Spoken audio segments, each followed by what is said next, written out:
Hi everyone, Phil from Tech for Techs here. Today we're going to be looking at this Linksys, or Linksys depending on how you want to pronounce it, Business Dual Band Cloud Access Point.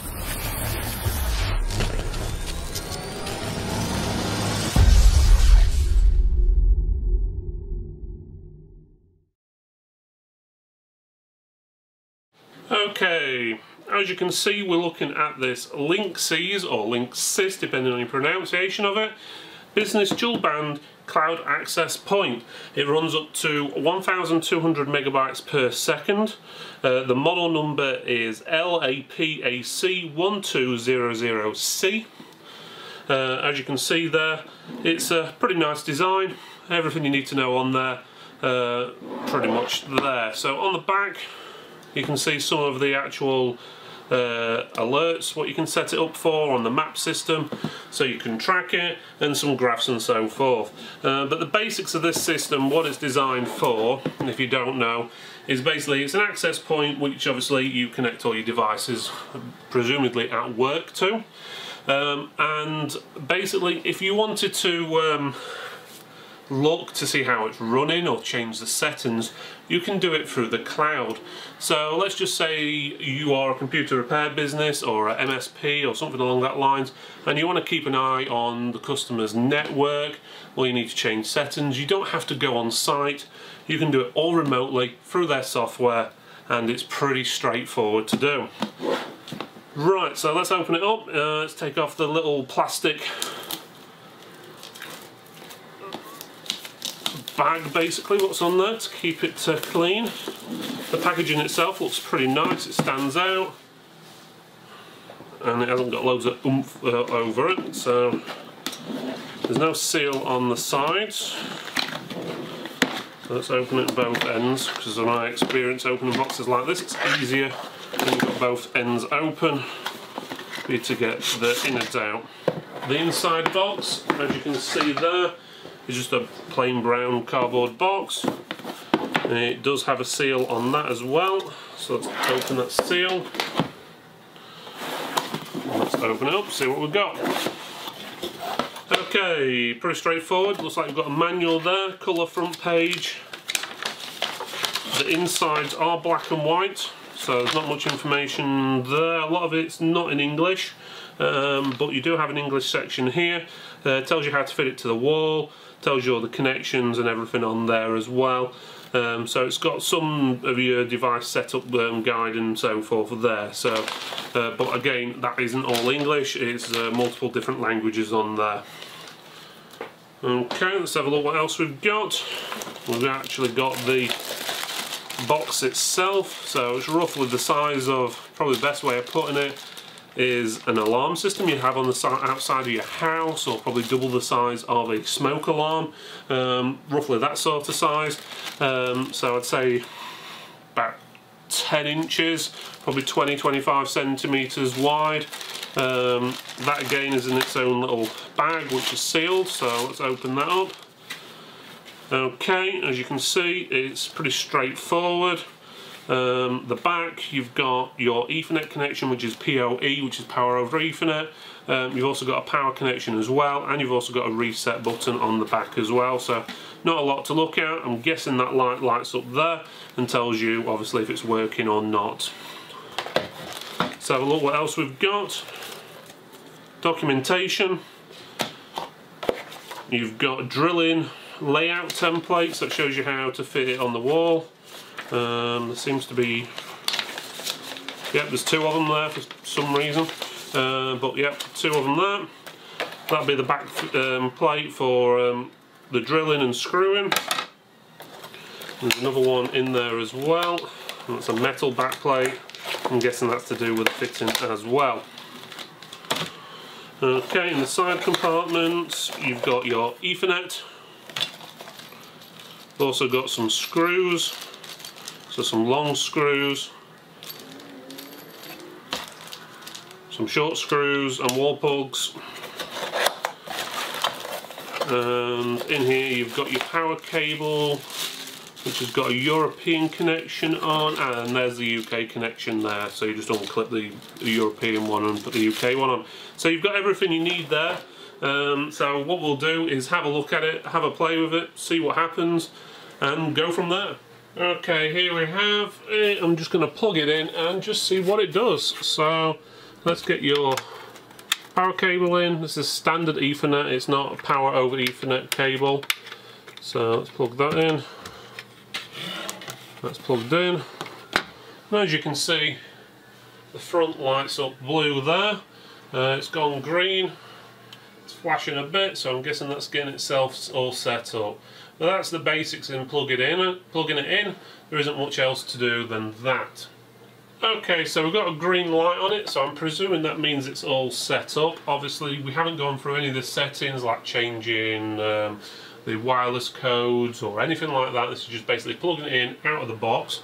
I'm going to have a quick look on my iPhone, so I'm just going to go into settings, as you can see on here, see if it picks it up. We've got a Linksys. It's picking up two Linksys. I'm guessing that's 2.4G and that one's 5G, so let's click on the 5G one. As it says, unsecured network, because obviously we haven't set it up yet, but it's connected to the internet straight away. So that seems good. So let me do a quick speed test, see what sort of speed we're getting from that.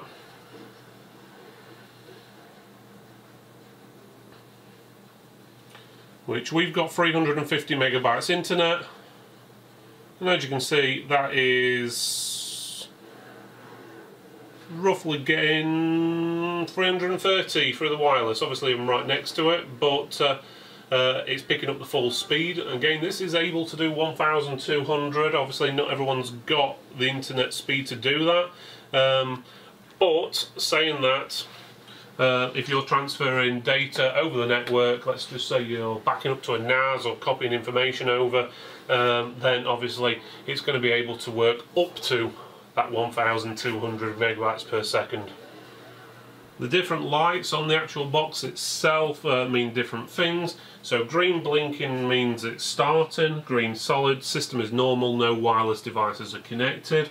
If it's blue and blinking, that means software upgrade in process.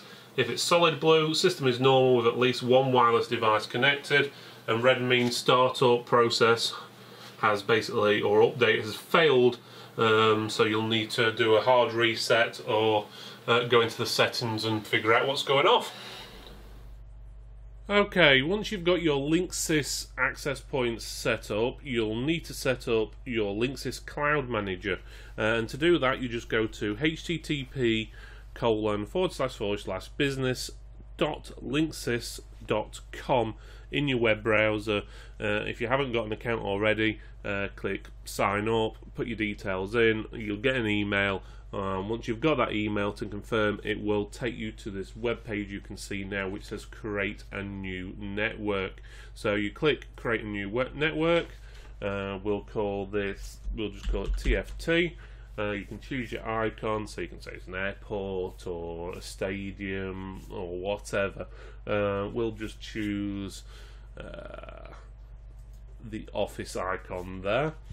You can add a note in if you wish. I'm not going to bother doing that. So once you've done that, you click create at the bottom right, and then it says add a new access point. So we click on that. Right, and what is your access point MAC address and serial number, which obviously these details are on the back of your access point, but if you click on the little bit there, it'll tell you exactly where it is. I'm just going to skip that bit because I don't want you seeing my details, but you'll see in a few seconds what happens. Okay, once you have successfully put your serial number in and MAC address, it'll go through and go if it's found it or not. Obviously, if it's not found it, that means you haven't got it connected to the internet, or you're putting the details in incorrectly. But if you do it correctly, like I have here, you'll get a screen like this, and then it'll tell you the firmware version, the vendor and everything like that, the access point name, which you can actually change if you wish. So you could say this is Office 1 or reception, or depending on whereabout you're having that access point. You press add access point. Once that's done, and then it should go through on there, and it gives you options to reboot and current traffic speed and so forth. It gives you the option to add another access point, which I'll do just now. And again, you put your access point in, MAC address and serial number, and that should add it to the list, which I'll just do that and then resume afterwards. Okay, as you can see there, it's picking up both of our access points now. You can actually see the traffic on there and the access point load, so you can see how busy, if it's overloaded and so forth. So obviously if it's overloaded a lot, then it might be a good idea to add in another access point in the area, so it's not getting overused or causing a slowdown because of the amount of traffic. You've got options straight on that screen for rebooting. You've got rename, move to inventory, or delete on there as well. At the top you've got your overview, so you can see your bandwidth real time, so you can see your network status, you can see how much is actually being used. At the moment this is the only device on this network, so you shouldn't see a huge amount of stuff on there, but you will see it go up and down. You can see clients usage, so it's not picking up any clients details yet. You can see access point usage, so you can see which one's getting connected to the most, the channels and so forth. So that was pretty easy to set up. Then you can go on to the access points itself. Again, that was the first screen it went to. You've got your SSIDs, so you can create your wireless name now, so you can create the name, we'll call it TFT, and then you can put a password on there, and you've got only gives you WPA2 option on there for the password, and then you can put a password in, and then you can connect all your devices on that whole network to those access points with the same details. So as you can see there, this wireless SSID will be assigned to 2 devices. I'm not going to change that at all. I'm going to leave it as it is at the moment as the default settings. But as you can see, it's very easy to do. You've got clients list on there. So again, no clients are connected up at the moment, but it'll give you a list of the clients on there. I'll run you through that in a few seconds. On the settings page, you've got your icon, the names, any notes and stuff like that. Okay, I set up a new wireless SSID or wireless channel on there. It was very easy to do, and you can actually create multiple of these, so you can have different basically different wireless connections on there. So you could name one SSID office, one for reception, or you could put one as guest or whatever you wish, and then give them different privileges or bandwidth limits. And it's pretty easy to do. You just click on new wireless SSID, you put in the name, I'm just going to call this TFT2.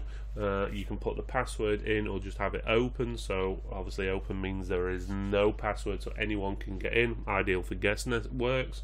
But I'll leave that one open, and you press create. Once it's created, you can see obviously TFT and the TFT2 on this screen now. You can go into the drop down, you've got the option of disabling it, or you can go into the settings. You've got your general, so you can change the SSID, you can change obviously the password, the status, or you can even delete it. You've got broadcasting options. You can actually see 2 access points selected, and you can select which access points it'll work on and not. So if you only wanted the guest channel basically in your reception area and not in the rest of the building, you can disable it, and vice versa. You can also set up a splash page if you wish. So basically when people first log into it, it'll say welcome to the wireless network, like it says here, and you can set up login information, like basically a login on there. So if you've got it open, you can set up then a password, so it'll say, oh, please enter your password, blah blah blah, and you've got all your terms and conditions you can put in there. So that's a pretty nice thing to have, and again you can do that for different channels. So if you didn't want it on your everyday channel, what the most employees work, then you don't have to, but you could put it on the guest network. You've got bandwidth limits on there, so you can put a limit of how much you want on there, so you can put unlimited all the way down to 1 megabyte per second. So that's pretty cool. You've got advanced, you've got upload or download, so you can set specifically upload and download speeds on there. You've got VLAN as well on there, so you can enable tags on traffic related to this wireless name, and also you've got advanced settings on there, so client isolation, maximum current clients, and so forth. So you can say, oh, you only want 10 people or 20 people using it at once. It does go all the way up to 64, so that's quite a high number, but you can actually set that up however you wish, so it gives you plenty of options to play with. So what I'm going to do now is go back to the overview. Now you'll see, because I am actually connected up to the network now, you will see a bit more fluctuations on there within the wireless network.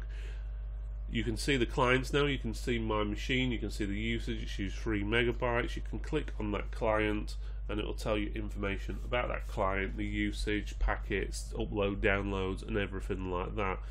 So you've got all your information you need, and you can even see the signal strength and so forth on there, how long they've been on, and you've got information like MAC addresses, names, first seen, last seen, and so forth. You can even rename it, so if you wanted to rename it, so and say it was Bob's Office PC, you could rename it to say it's Bob's Office PC, so you can easily track who is connecting to the network and not. As you can see, this was extremely easy to do and easy to set up. Didn't have any issues at all, and I got a basic network up in basically less than 5 minutes, and was able to log in to the cloud network manager and basically set it all up with very simple and very easily. A lot easier than, to be honest, you can find when you're actually logging into these things locally. So obviously the advantage of this is, if you have this set up in an office somewhere and you're not able to obviously get to the office, you can access the whole network remotely and set it up with ease. You can easily add other access points to the network at any point. So I can't see any real faults with this. It did everything it should do, and it works exactly as I wanted it to. It shows you everything you need to know. It allows you to change things. You can, as I said, do pretty much what you want.